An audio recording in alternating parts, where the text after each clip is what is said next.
Assalamualaikum warahmatullahi wabarakatuh. Bapak-bapak, saudara-saudara sekalian, jemaah rahimakumullah. Mari sama-sama kita buka pertemuan pada malam hari ini dengan membacakan basmalah. Bismillahirrahmanirrahim. Innal hamdalillah nahmaduhu wa nasta'inuhu wa nastaghfiruh wa na'udzu billahi min shururi anfusina wa min sayyiati a'malina. Man yahdihillahu fala mudilla lahu wa man yudlil fala hadiya lahu. Asyhadu an la ilaha illallah wa asyhadu anna Muhammadan 'abduhu wa rasuluh la nabiyya ba'da. Allahumma shalli wa sallim ala Muhammad rasulillah wa ala alihi wa sahbihi wa man tabi'ahu wa balahu ila yaumil qiyamah. Rabbi shrah li sadri wa yassir li amri wahlul 'uqdatam min lisani yafqahu qawli. Rabbi zidni ilma warzuqni fahma. Faqala Allah Ta'ala fil Qur'anil Karim, A'udzu billahi minasy syaithanir rajim. Ya ayyuhalladzina amanu taqullaha haqqa tuqatih wa la tamutunna illa wa antum muslimun.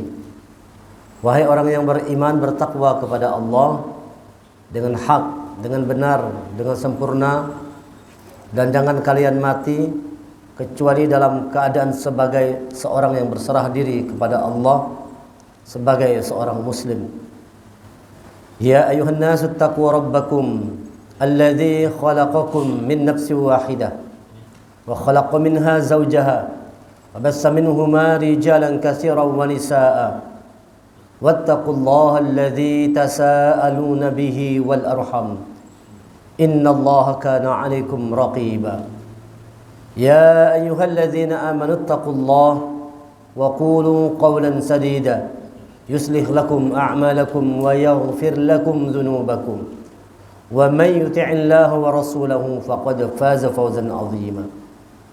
Alhamdulillah, rasa syukur yang tak terhingga mari kita haturkan kehadirat Allah Subhanahu wa taala atas segala limpahan rahmat, taufik dan hidayah yang Allah berikan kepada kita semua. Salawat dan salam semoga senantiasa tercurah kepada Nabi kita Nabi Muhammad sallallahu alaihi wasallam beserta keluarga, kerabat, sahabat dan pengikut beliau hingga akhir zaman. Jemaah rahimakumullah, ada satu hal yang paling sulit untuk dilakukan oleh manusia, yaitu menjaga kefitrahan diri sebagai manusia. Ini paling sulit. Kalau ada pekerjaan yang paling sulit di muka bumi ini, tidak ada yang lebih sulit daripada menjaga fitrah diri kita sebagai manusia. Kalau tidak ditolong oleh Allah, niscaya kita akan kehilangan fitrah bagi manusia ini. Kita terlahir sebagai manusia, maka hendaknya hidup sebagai manusia. Ketika kita mati sebagai manusia, ketika dibangkitkan juga tetap sebagai manusia. Menjaga ini tidaklah mudah. Maka Allah turunkan petunjuknya Al-Quran. Jadi Al-Quran ini adalah petunjuk buat manusia agar manusia tetap dalam keadaan fitrahnya sebagai manusia. Itu Quran diturunkan. Yakinlah kalau tidak ada petunjuk Allah, nyaris seluruh manusia di muka bumi ini tak ubahnya seperti hewan. Kalau tidak ada petunjuk Allah. Di Quran Allah katakan ulaika kal an'am bal hum adall ulaika humul ghafilun. Banyak manusia-manusia yang seperti hewan ternak, bahkan lebih buruk lagi, bahkan lebih sesat lagi. Ulaika humul ghafilun, mereka itulah orang-orang yang lalai. Allah sindir lagi, ada orang-orang yang kafir. Allah katakan walladzina kafaru yatamatta'una wa ya'kuluna kama ta'kulul an'am wan naru maswal lahum. Orang-orang yang kafir itu kata Allah, mereka hidup hanya sekadar menikmati hidup dunia ini aja. Orang kafir itu hidupnya cuma untuk senang-senang di muka bumi ini. Hidupnya sekadar menikmati kesenangan hidup dunia. Dan mereka makan persis seperti hewan makan. Kalau manusia hidup hanya sebatas untuk cari makan, mengenyangkan perutnya, Allah katakan persis seperti hewan makan. Orang yang begini sudah kehilangan fitrahnya sebagai manusia.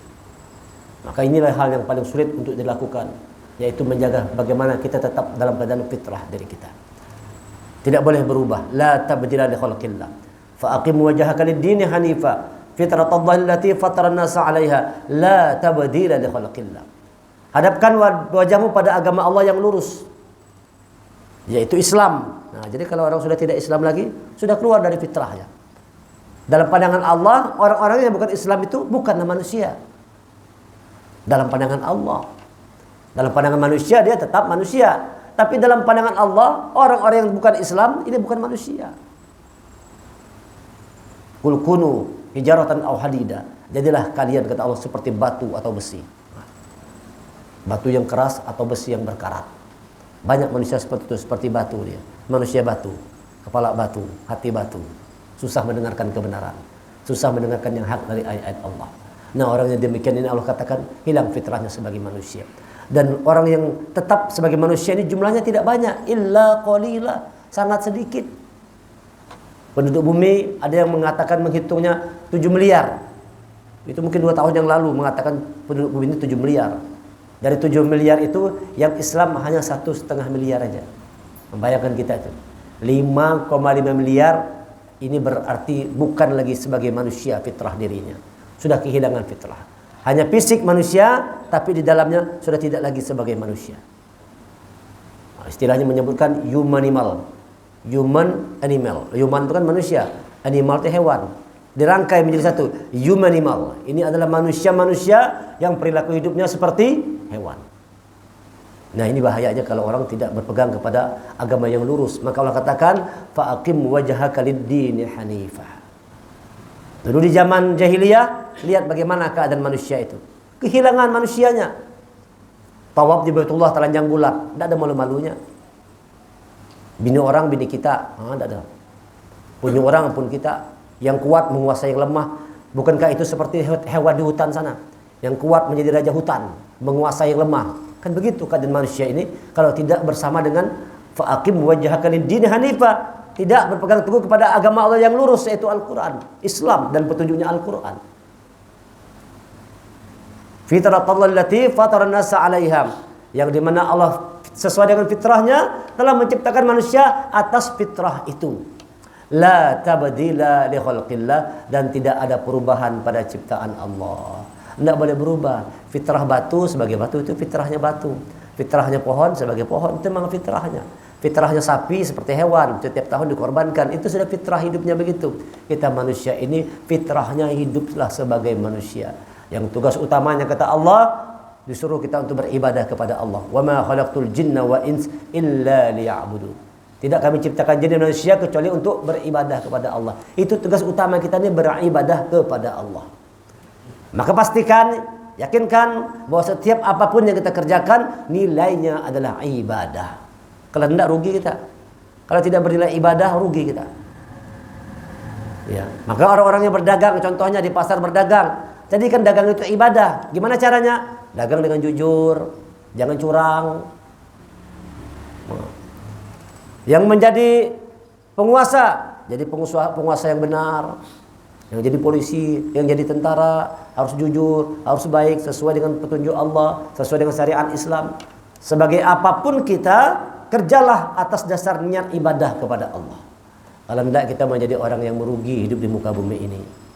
Rugi hidup di muka bumi ini. Kalau tidak, apa yang kita kerjakan berhari-hari sampai berpuluh-puluh tahun, setiap hari kerja, tapi tidak ada nilai sedikit pun dalam pandangan Allah. Ada orang yang mulai pagi jam 3 subuh sudah bangun barangkali, langsung ke pasar sana cari uang. Sampai sore, lembur sampai malam.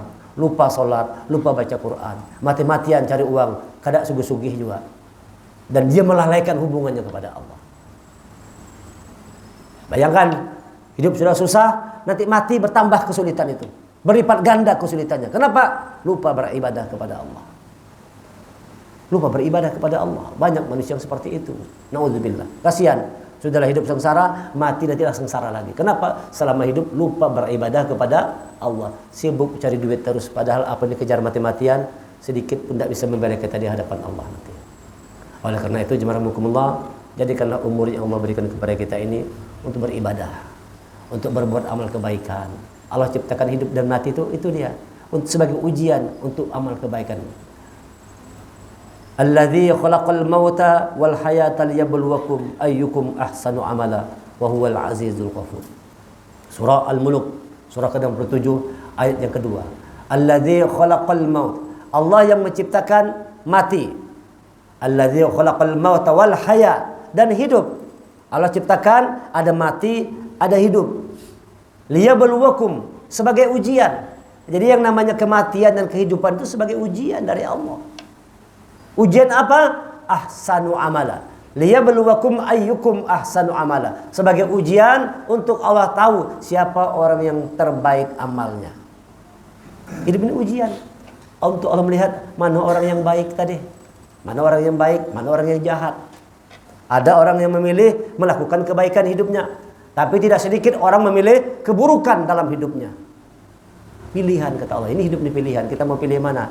Silakan. Allah tidak maksa. Lakum dinukum waliyah. Tidak ada paksaan. Mau milih kebaikan, bagus. Dapat kebaikan. Milih keburukan, silakan. Tapi dapat keburukan. Kematian kita itu bergantung kebiasaan yang kita lakukan. Jangan sampaikan juga disebut tadi dia Surudin itu. Barangkali ada pian yang dengar. Sampaikan bahwa kematian kita itu bergantung dari kebiasaan yang kita lakukan. Kalau kita ingin mati dalam keadaan yang baik, biasakanlah melakukan kebaikan. Biasakan melakukan kebaikan supaya ketika mati nanti juga dalam keadaan yang baik. Tapi kalau orang dalam hidupnya melakukan kemaksiatan, matinya juga dalam kemaksiatan. Orang mabuk aja, nah lagi mabuk itu mati banyak tuh.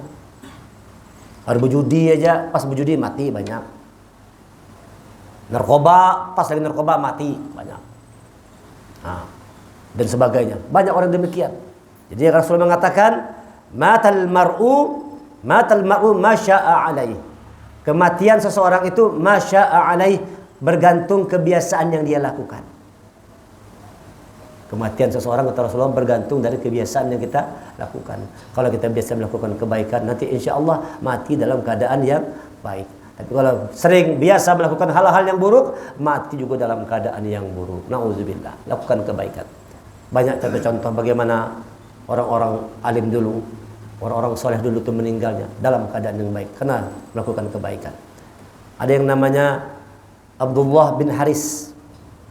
Abdullah bin Haris ini orang yang hidup meninggal tahun 192 Masehi.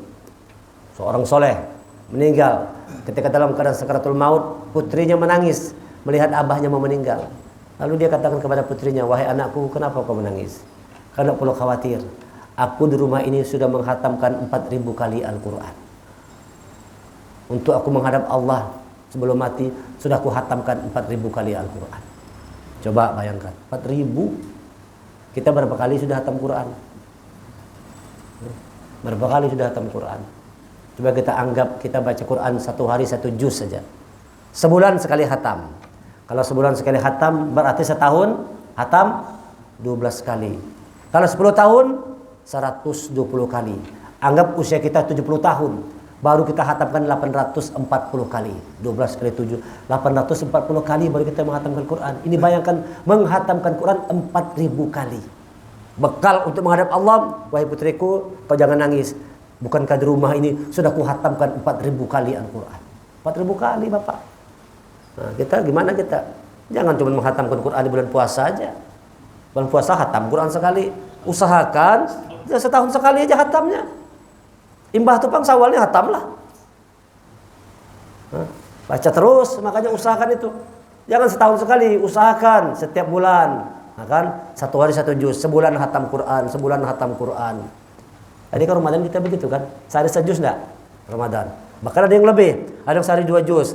Habis puasa ada yang hatam sekali, ada yang hatam 2 kali, ada yang hatam 3 kali, 5 kali, Masya Allah. Syawal Pak gimana? Masih baca Quran juga lah. Jangan sampai begitu masuk Syawal sudah tidak terbaca lagi Al-Qur'annya. Malulah kita sama ulama tadi, Aris bin Abdullah tadi, Abdullah bin Haris, 4000 kali menghatamkan Al-Qur'an. Masya Allah. Masya Allah. Ayo bapak-bapak, kawan-kawan sekalian, bacalah Quran. Ini yang akan menjaga nanti, menolong diri kita di hadapan Allah nanti. Iqra'ul Quran fa innahu ya'ti yaumal qiyamah syafi'an li ashabi. Hadis Rasulullah. Baca Quran, nanti Quran datang pada hari kiamat syafi'an, memberikan syafaat. Nolong kita nih di hadapan Allah nih. Ini saksi, aku saksinya ya Allah kata Quran, saban hari aku dibacanya. Saksi menolong kita nih. Jangan kita biarkan berhari-hari tidak pernah baca Quran. Jangan khatam cuma setahun sekali aja. Jangan setahun sekali, usahakanlah. Nah, itu apakah berapa kali ke setahun? Paling bagus tadi sebulan sekali, itu paling bagus. Sehari 1 juz baca Quran, one day one juz. Kita punya program tuh one day one juz, 1 hari 1 juz baca Quran. Selesai 1 bulan, khatam 1 kali. Jadi dalam setahun khatam 12 kali, lumayan. Bayangkan tadi 4.000 kali khatam Quran. Ada lagi lebih hebat lagi, namanya Abu Bakar bin Ayyashi. Namanya Abu Bakar bin Ayyashi. Nanti kalian bisa cek tuh di di Google, di mana bisa dicari itu. Lihat dari Google juga. Wah, lihat bagaimana kematian orang-orang soleh terdahulu.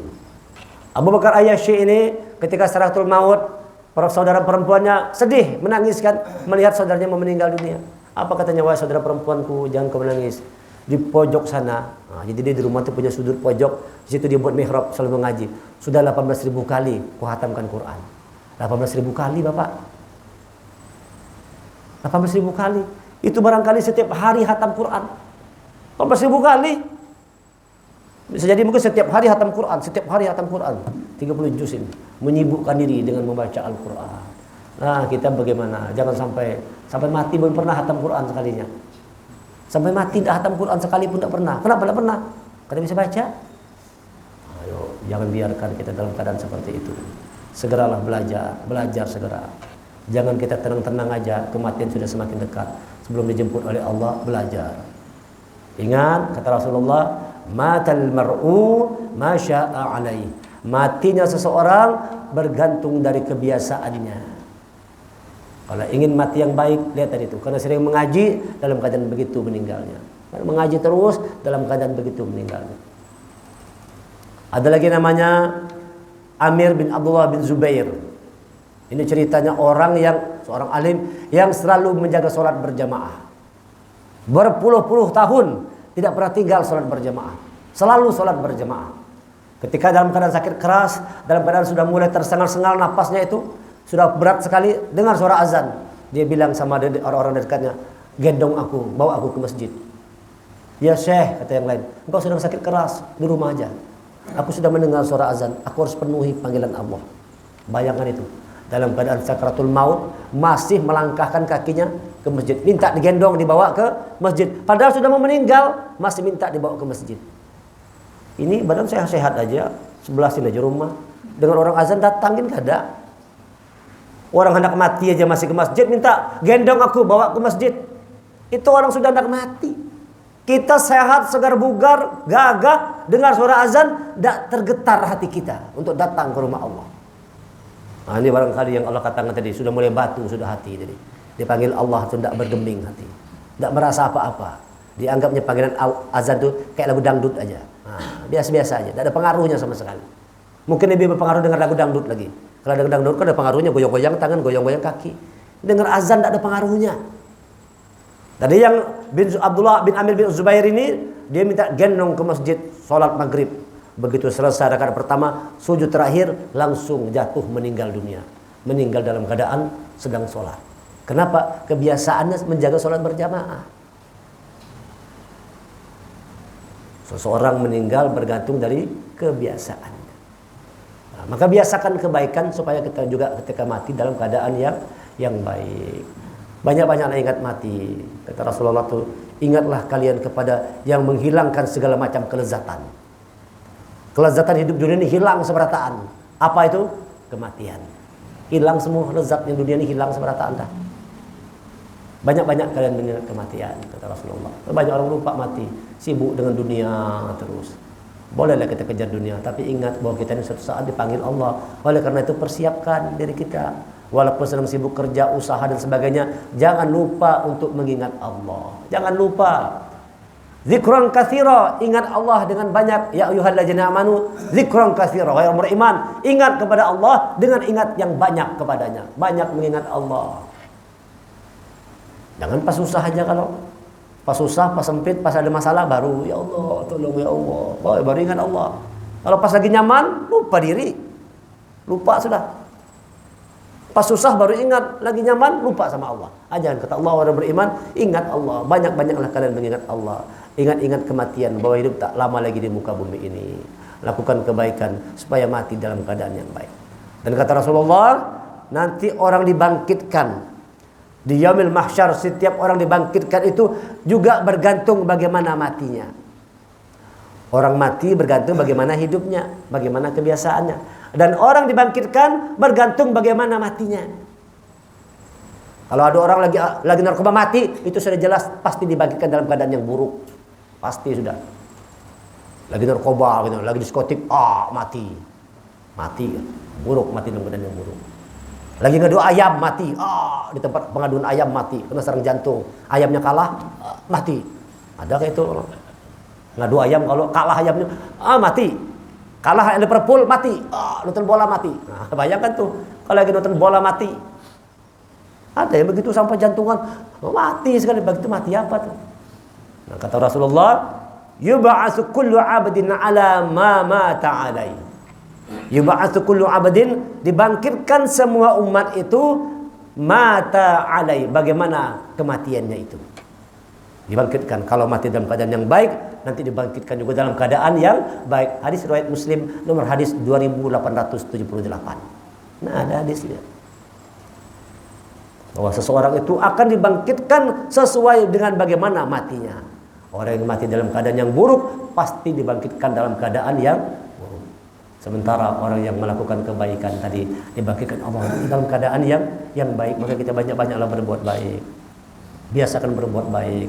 Rancaki ke masjid, subuh-subuh datang ke masjid, ada pengajian, dengar pengajian, ada orang belajar Quran, datang hadir belajar Quran. Ketimbang di rumah menung-menung nonton TV, baca Quran dan sebagainya, bagus kumpul di masjid, dengar ceramah, belajar mengaji, belajar baca Quran. Isi hidup kita ini dengan selalu kebaikan. Kebaikan supaya waktu kita dipanggil Allah juga dalam keadaan yang baik. Panggil Allah dalam keadaan yang baik. Jangan sampai kita meninggal dalam keadaan yang buruk, naudzubillah. Jagalah kebaikan ini. Jadi orang yang fitrah itu mampu menjaga kebaikan-kebaikan. Segala kebaikan yang tadi kita kerjakan di Ramadan jangan hilang, dipertahankan terus sampai kita bertemu Ramadan tahun depan. Terus kita dalam keadaan suasana Ramadan. Walaupun bukan bulan Ramadan, tapi suasananya tetap suasana Ramadan. Maka kita disuruh puasa 6 itu supaya jadi 1 tahun. Siapa yang puasa 1 bulan Ramadan tambah 6 bulan Syawal, seolah-olah seperti dia berpuasa sepanjang tahun. Ini maknanya bukan sekedar dalam keadaan berpuasa, maksudnya sesungguhnya bagaimana 11 bulan berikutnya kita tetap dalam suasana Ramadan. Suasananya suasana Ramadan. Apa itu suasana Ramadan? Suasana keimanan, suasana ketakwaan, suasana semangat beribadah, suasana hati yang lapang, mulut yang terjaga. Lihat kalau kita belum puasa, kita jaga mulut kita berpandir. Kita jaga enggak? Takut kada berbohong kita? Batal puasa. Aduh, cacat puasa. Takut kita berbohong. Jangan habis puasa berbohong pulang. Habis puasa dia mengeramputi orang pulang. Ya kalau tadi puasa jaga benar mulut kada berbohong. Habis puasa mengeramputi orang pulang. Nah, ini orang yang tidak membawa nilai-nilai Ramadan tadi ke 11 bulan berikutnya. Seluruh nilai kebaikan yang kita dapat Ramadan pertahankan 11 bulan berikutnya sampai kita bertemu dengan Ramadan. Bayangkan kalau kita meninggal dalam keadaan begitu, kita dianggap dalam keadaan berpuasa masih. Masya Allah. Tetapi bukan sekedar nahan lapar tadi itu, mampu menjaga kebaikan-kebaikan tadi itu. Itulah orang yang dikatakan dalam keadaan dia seperti orang yang berpuasa. Bukan sekedar lapar tadi, tapi mampu menjaga nilai-nilai kebaikan tadi. Mulai dari ujung rambut sampai ujung kaki, dia jaga dari segala macam kemaksiatan. Matanya tidak mau melihat yang maksiat. Kan gitu kita bulan Ramadan. Ya kan? Benar tidak kita Ramadan? Mata kita jaga tidak? Kalau kita megang handphone, takut tidak kita buka yang maksiat tuh? Kan kita malu kan kalau melihat perempuan-perempuan yang macam-macam di handphone kan lagi berpuasa. Tidak mau kita lihat. Jangan habis puasa mencanggang benar. Habis puasa boleh pulang kelakuan. Ada orang begitu. Habis puasa boleh pulang kelakuan. Berbalik pulang. Ini tidak benar demikian. Ini orang hanya tobat di bulan puasa aja tobatnya. Ampe puasa bang, ampe juga mengeramput lagi, mata mulai jelalatan lagi, hidung belang, mata buaya lahir lagi. Nah, jangan demikian, Bapak-bapak sekalian. Tetaplah kita pertahankan kebaikan-kebaikan supaya kita waktu dipanggil Allah juga dalam keadaan yang baik. Ini maksudnya orang yang kembali fitrah. Allah katakan la tabdila li khalqillah. Tidak ada perubahan pada ciptaan Allah. Jangan berubah. Batu kan tidak berubah. Batu fitrah, memang begitulah batu sebagai batu. Warik kan tidak berubah, tetap dia warik. Kambing tidak berubah, tetap kambing makan rumput, tidak bisa makan yang lain-lain, makan rumput aja kambing. Tidak berubah. Nah, kita manusia jangan berubah juga. Allah menetapkan kita sebagai manusia dengan nilai-nilai kemanusiaan, jangan berubah. Jangan berubah. Kalau kita berubah, itu berarti kita sudah menghilangkan nilai-nilai kemanusiaan kita tadi. Kita manusia Allah ciptakan dalam keadaan yang baik, sempurna. Laqad khalaqnal insana fi ahsani taqwim. Dengan membawa nilai-nilai kebaikan, itu manusia.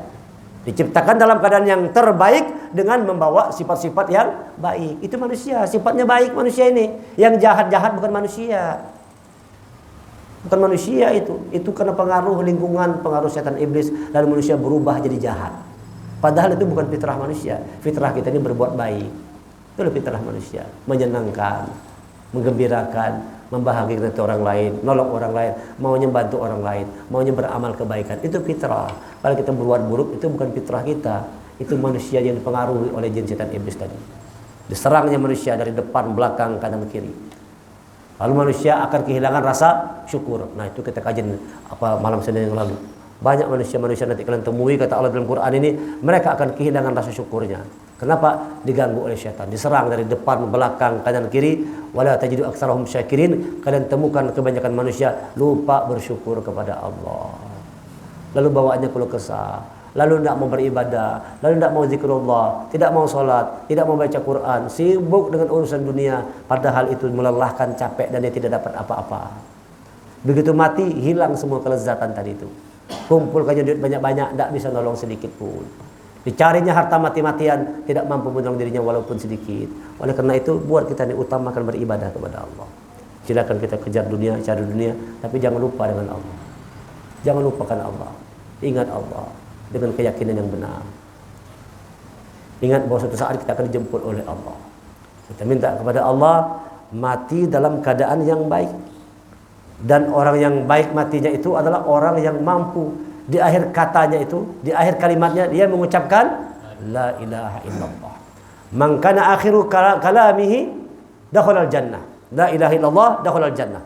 Man kana akhiru kalamihi la ilaha illallah dakhalal jannah. Siapa orang yang di akhir kalimatnya mampu mengucapkan la ilaha illallah dakhalal jannah, masuk surga. Tapi jangan dikira mudah. Jangan dikira mudah mengucapkan la ilaha illallah kalau kada dilatih, kalau kada dibiasakan. Maka kita biasakan setiap hari asyhadu an la ilaha illallah. Orang yang tidak sholat mana bisa bilang la ilaha illallah, tidak bisa karena tidak terbiasa. Biasakan terus setiap hari kita ucapkan la ilaha illallah, asyhadu an la ilaha illallah. Minimal 17 kali kalau sehari kita mengucapkan asyhadu an la ilaha illallah. Dalam beberapa rakaat salat itu setiap hari kita ucapkan, dilatih terus kan. Dilatih terus. Membiasakan. Seseorang akan mati sesuai dengan kebiasaannya. Kalau lisan kita biasa menyebut la ilaha illallah, nanti insyaallah di ujung ayat kita mengucapkan la ilaha illallah. Tiada Tuhan selain Allah. Itulah perjanjian kita di alam arham. Dalam perut ibu kita itu janji kita. Alastu bi rabbikum qalu bala syahidna. Benarkah aku Tuhanmu? Kita diambil janjinya oleh Allah tuh. Benarkah aku Tuhanmu? Lalu kita menjawab qalu bala syahidna. Kami berkata, ya Allah benar, Engkau Tuhan kami. Bersyahadah sudah. Di rahim ibu itu sudah bersyahadah. Karena janji itulah kita lahir ke muka bumi, hidup sampai sekarang karena janji kita. Setelah kita mau memenuhi janji, lalu ditetapkanlah umur kita, rezeki kita, jodoh kita ditetapkan oleh Allah. Karena kita sudah berjanji. Lahir ke muka bumi, manusia lupa dengan janjinya. Lupa dengan tujuan hidupnya Allah. Bahwa hidupnya itu Allah tujuannya. Orang yang tujuan hidupnya Allah, itu insya Allah nanti dia ucapkan la ilaha illallah. Karena tujuan hidupnya itu Allah. Tetapi orang-orang tujuan hidupnya mengejar dunia, dia tidak dapatkan apa-apa. Dunia hanya dapat sebagian. Quran mengatakan mereka diberi sebagian di dunia, di akhirat mereka tidak memperoleh apa-apa kecuali api neraka. Na'udzubillahi min dzalik. Kerjalah, berusahalah kita berjuang terus di muka bumi ini untuk kita terus memupuk iman. Karena bekal utama kita menghadap Allah itu adalah iman dan amal soleh. Iman dan amal soleh. Bilal bin Rabah ditanya oleh sahabatnya, diskusi dengan sahabatnya. Sahabatnya mengatakan kepada Bilal sudah menjadi gubernur. Bilal bin Rabah sudah menjadi gubernur di Syam di zaman Khalifah Umar bin Khattab. Sudah jadi gubernur, sudah jadi orang kaya, sudah banyak duitnya. Lalu kata sahabat, Bilal, engkau sekarang sudah merasakan nikmatnya iman. Engkau sekarang sudah merasakan nikmatnya iman. Engkau sekarang sudah merasakan lezatnya iman. Kata sahabat, karena melihat Bilal sudah menjadi gubernur, jadi pejabat, jadi orang kaya. Engkau sekarang Bilal sudah merasakan buahnya iman, lezatnya iman, manisnya iman engkau rasakan sekarang. Apa jawab Bilal? Salah, kalian keliru. Kalian keliru. Aku merasakan lezatnya iman bukan jadi gubernur, tetapi aku merasakan lezatnya iman itu ketika aku ditindih batu. Ketika ditarik di padang pasir yang panas, di situ aku merasakan lezatnya iman. Itu. Di situ terasa lezatnya iman. Orang tuh kalau hidup nyaman terus tuh kada terasa iman tuh. Garing, tinggal bawa rumah sakit, duit banyak. Coba kalau kita orang kada punya anak garing, kita garing, anak berapa duit ke dada, kemana ngelapornya? Ya Allah, nah ke Allah. Kata Bilal, aku rasakan lezatnya iman bukan jadi gubernur ini, tapi saat aku ditindih batu, ditarik di padang pasir yang panas, di situ aku rasakan lezatnya iman. Masya Allah. Artinya orang tuh hidup ini harus merasakan sesuatu yang pahit, baru iman tuh terasa. Mengalami sesuatu goncangan, diuji dengan berbagai macam musibah, baru di situ terasa iman tuh seperti apa. Kalau anda tidak teruji iman tuh, betul apa tidak? Betul apa tidak? Iya, kalau anda tidak teruji iman. Jadi kalau misalnya kita hidup dikasih Allah dengan berbagai macam persoalan, itu tanda Allah sedang memperhatikan kita, ingin menguji sekuat apa kualitas iman kita. Maka kalau kita belajar jangan ngeluh, jangan berkeluh kesah, tetap semangat. Itulah cara Allah supaya iman kita ini kuat kepada Allah. Barangkali kalau kita dijadikan sugih, lupa dengan Allah barangkali. Lupa ingat sama Allah. Lalu beri Allah kita dengan segala macam ujian supaya iman kita itu bertambah. Bukankah di Ramadan banyak ujiannya kita? Pahit tak Ramadan tuh? Perut lapar, lemas, tapi kita harus terus berjuang. Lihat ini, pahit. Pahit. Banyak lagi ujiannya, banyak lagi godaan dan segala macam. Tapi disitulah kita akan merasakan lezatnya iman. Kalau benar-benar kita mau berusaha menjalankan apa yang diperintahkan oleh Allah. Jadi orang yang sabar dalam kehidupan ini. Surga itu Allah peruntukkan buat orang-orang yang sabar. Am hasibatum an tadkhulul jannah walamma ya'lamillahu alladziina jahadu minkum wa ya'lamus sabirin. Jangan kau kira masuk surga sebelum terang bagi Allah. Allah tahu mana orang yang berjihad di jalan Allah dan mana orang yang sabar. Jihad sungguh-sungguh di jalan Allah di malam hari ini insyaallah nilainya jihad, berjuang. Di tengah-tengah kesibukan kita, capek kerja seharian, maghrib datang ke masjid dengar ceramah. Walaupun terkantuk-kantuk, tapi insyaallah dapat catatan kebaikan. Walaupun kita kantuk, datang subuh-subuh ke masjid, nah teguring-guring, kada apa-apa, dicatat Allah sebagai kebaikan. Niat aja sudah dapat kebaikan, apalagi kita datang. Nah inilah orang-orang yang berjuang, karena yang namanya perjuangan itu tidak mudah. Tidak ada perjuangan yang mudah. Perjuangan itu betul-betul babak belur, tetes darah dan air mata. Perjuangan. Wa ya'lamus sabirin, dan Allah perlu tahu mana orang yang sabar. Maka diberi Allah segala macam ujian supaya kita sabar. Ujian yang kita hadapi, yakinlah tidak ada seujung kukunya dengan ujian yang Allah berikan kepada para nabi. Tidak ada apa-apanya ujian kita. Ujian kita paling ada berduit aja. Itu aja bang ujiannya. Kurang duit aja. Itu aja. Anak dibunuh orang kada kalau kada ada kan? Anak dibunuh orang kada ada kalau kada ada kita diusir orang dari kampung kada. Paling kada berduit benar ya. Kurang duit itu aja ujiannya. Para nabi Masya Allah mau dibunuh, itu dibunuh. Maka banyak nabi-nabi yang dibunuh oleh orang dulu tuh, orang-orang kafir tuh, orang-orang musyrik, orang Bani Israel membunuh nabi-nabi, dibunuh, diusir dari kampungnya, dibunuh, diuji dengan segala macam ujian yang luar biasa. Ujian kita tidak ada apa-apanya. Kalau para nabi sanggup untuk bersabar, masa kita dengan sedikit ujian kita keluh kesah? Jangan berkeluh kesah, tetap dalam kesabaran. Fitrah manusia itu dengan nilai-nilai kebaikan. Ridho, sabar, ikhlas, syukur harus dipupuk dalam diri kita ini. Jadilah orang yang ridho dengan apapun yang Allah berikan kepada kita, ridho menerimanya. Jadilah orang yang sabar, terus tanpa batas. Jadi orang yang ikhlas, terus berbuat tanpa pamrih, semata-mata karena Allah, dan banyak-banyak bersyukur kepada Allah. Ramadan tadi itu ujungnya suruh syukur kita. Ujung dari Ramadan itu pada akhirnya disuruh bersyukur. Ayat Quran itu, walitukmilul iddata walitukbirullaha ala ma hadakum wa la'allakum tashkurun. Walitukmilul iddah, dan sempurnakanlah bilangan hitungan puasa. Sempurnakan 1 bulan puasa, sempurnakan. Tambah 6 Syawal, sempurna. Walitukabirullah, besarkan Allah. Wala'allakum tashkurun, mudah-mudahan kalian jadi orang yang bersyukur. Ujung-ujung suruh bersyukur kita. Jangan banyak keluh kesah. Hidup ini kalau sudah kita punya 2 aja, enak sudah. Sabar dan syukur. Masya Allah. Kalau dikasih Allah kesulitan, kita bersabar. Diberi Allah kenikmatan, jangan lupa bersyukur. Alhamdulillah. Hari ini dapat 5.000, alhamdulillah. Besok 7.000, alhamdulillah. Besok 10.000, alhamdulillah. Kalau bersyukur kata Allah, nikmat ku tambahkan. La in syakartum la azidannakum. Kalau kau bersyukur, nikmatnya ditambah. Banyak-banyak bersyukur. Banyak-banyak bersyukur. Kalau orang bersyukur dalam kemewahan, ya biasalah. Dapat uang banyak, hari ini proyek 1 miliar, alhamdulillah, wajar lah. Senang kan? Tapi kalau ada orang yang pas-pasan, ya kalau usaha mati-matian sehari cuma 10.000 dapatnya, tapi dia bisa bersyukur, alhamdulillah ya Allah, hari ini 10.000, masya Allah, itu yang luar biasa. Itu luar biasa tuh.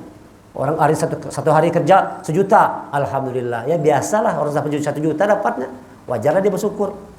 Dapat 1 juta dia bersyukur, wajar 1 juta dapatnya. Dapat 5 juta, 10 juta, 100 juta, sehari kerja 100 juta. Kalau pemain bola dunia tuh 1 detiknya sekian juta, sebulan gajinya miliaran rupiah. Ada orang begitu, 1 hari ratusan juta bersyukur, wajar banyak dapatnya. Tapi ada orang-orang yang dapatnya pas-pasan, bahkan kurang dapatnya. Tidak sesuai kebutuhan dengan pengeluaran tidak sesuai.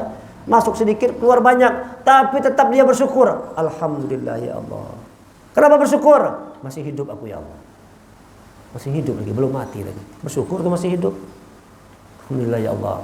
Kau berikan aku rezeki 10.000. Mudah-mudahan dengan 10.000 ini aku bisa terus bertahan hidup untuk beribadah kepadamu. Alhamdulillah ya Allah. Tidak pernah keluh kesah. Inilah orang beriman. Dan dia yakin dengan seyakin-yakinnya bahwa pada saat nanti Allah akan bayar segala macam kerja keras usahanya, kepahitannya dengan buah manis. Kalau tidak dapat di dunia, nanti di akhirat dia terima tunai. Barangkali tadi di dunia dianggap remeh oleh orang. Apalah itu. Orang kere, miskin, tidak punya apa-apa. Tapi nanti di akhirat dia jadi pemimpin di dalam surga. Orang-orang yang tadi bangga-bangga dunia, bos-bos tadi, bos emas, bos batu bara, bos ini keren-keren, gagah-gagah, merasa hebat semua. Nanti di akhirat mereka jadi orang-orang bawah. Orang-orang miskin yang di atas. Siapa yang masuk surga duluan? Orang kaya atau orang miskin? Orang miskin yang beriman lebih duluan.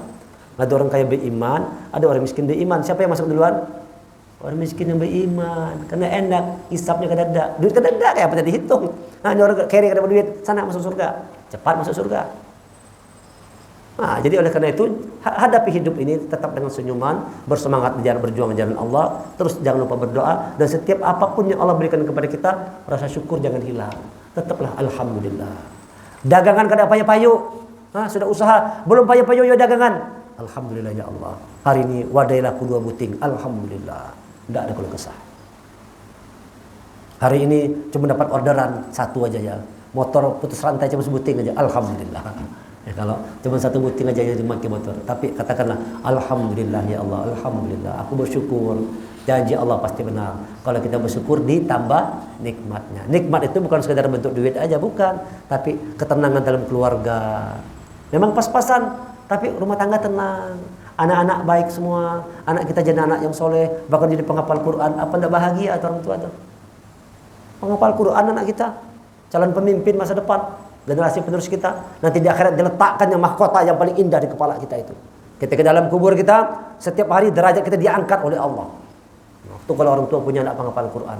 Lalu dia bertanya, Allah, kenapa setiap hari derajatku meningkat terus? Apa jawab malaikat? Karena engkau punya anak yang sedang menghafal Quran di dunia dan mendoakan engkau terus. Itulah dia harta yang terbaik, harta yang paling hebat itu. Kalau kita punya keturunan anak yang soleh dan soleha. Oleh karena itu syukurlah hidupnya apa adanya. Syukuri apa adanya. Bukan ada apanya, tapi syukuri apa adanya. Dengan begitu nanti jangan apa adanya, ada apanya, tapi syukuri apa adanya. Jangan banyak keluh kesah, tetap berjuang, tetap berbuat yang terbaik. Mudah-mudahan Allah memberikan pertolongannya kepada kita semua, selalu menjaga, melindungi kita semua, merahmati kita semua. Subhanallah wa bihamdika, asyhadu an la ilaha illa anta, astaghfiruka wa atubu ilaik. Kita tutup dengan hamdalah. Alhamdulillahirabbil alamin wal afu minkum. Assalamualaikum warahmatullahi wabarakatuh.